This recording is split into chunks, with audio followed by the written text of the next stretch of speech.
नमस्कार. मी आज उपवासाची सुतर फेणी बनवणार आहे. त्यासाठी मी इथं 2-3 रताळे किसून 3-4 पाण्याने चांगले स्वच्छ धुवून घेते. त्याचा पांढरा शुभ्र कलर आला पाहिजे इथपर्यंत ते धुवून घ्यायचे, कारण रताळ्याला खूप माती असते. आता हे आपल्याला निथळून घ्यायचे.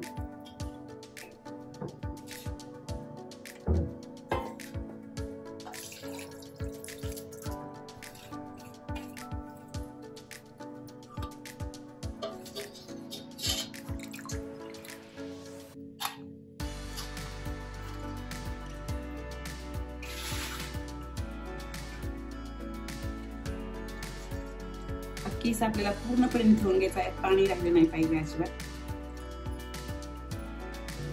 किंवा असं पूर्णपणे पाणी त्याचं पिळून काढायचं.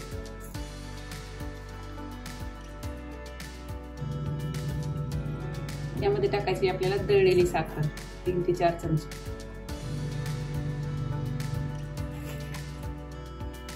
तुमच्या आवडीनुसार तुम्हाला जास्त गोड असेल लागत असेल तर जास्त साखर टाका.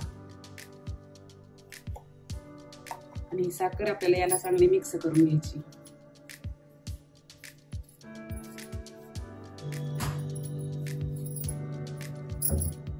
आपल्याला थोडं ह्यामध्ये जायफळ किसून टाकायचे, म्हणजे वास छान येतो.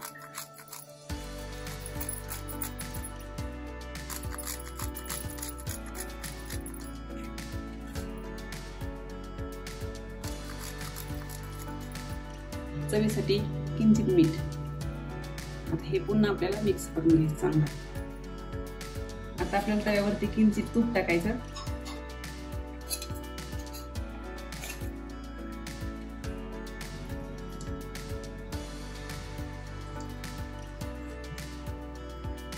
आणि याच्यावरती आपल्याला हळूवार हे सोडायचे.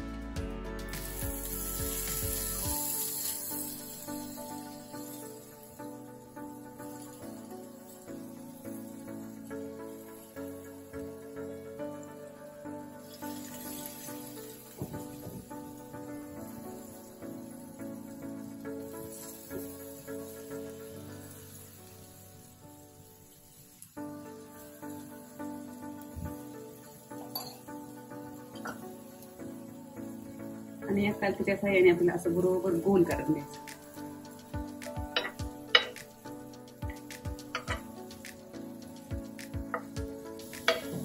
हे मस्त असं असं सगळं गोल गोल करून घ्यायचं. बाजूला पसरलेलं व्यवस्थित करून घ्यायचं.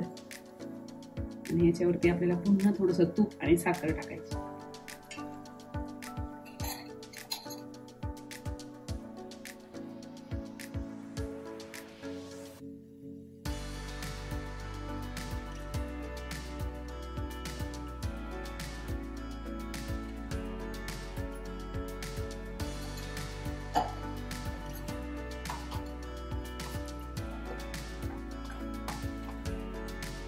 आणि दळलेली साखर थोडी पसरायची, जास्त नाही.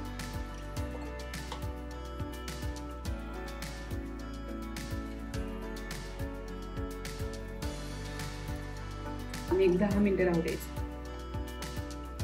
कडेने थोडंसं तूप सोडायचं.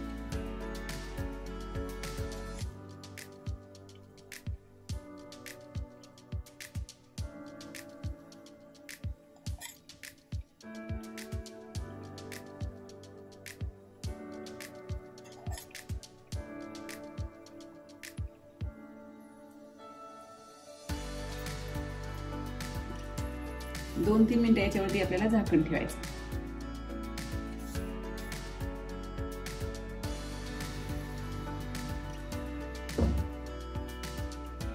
आता आपल्याला पलटून घ्यायचं. पेपा थोडस कडेने तांबूस होतं, मग आपल्याला लगेच ही बाजू पलटून घ्यायची.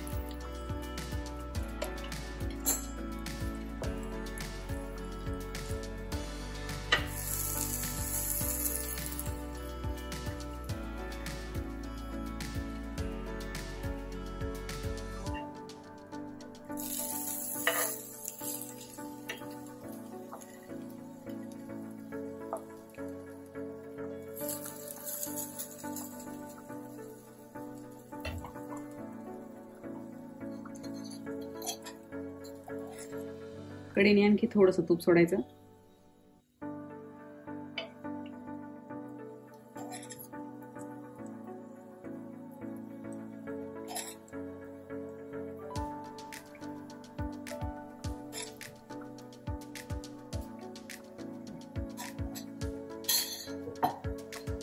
हे आपलं आता एक बाजू पलटून झालेली.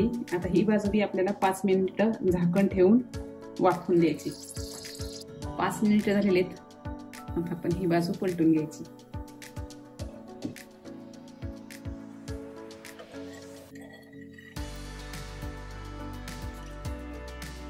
मस्त अशी भाजली खालून पण.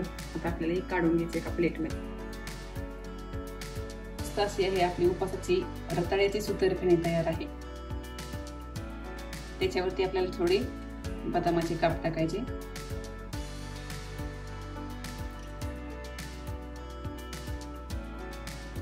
या आषाढी एकादशी दिवशी तुम्ही नक्की करून पहा. आवडल्यास लाईक करा, शेअर करा.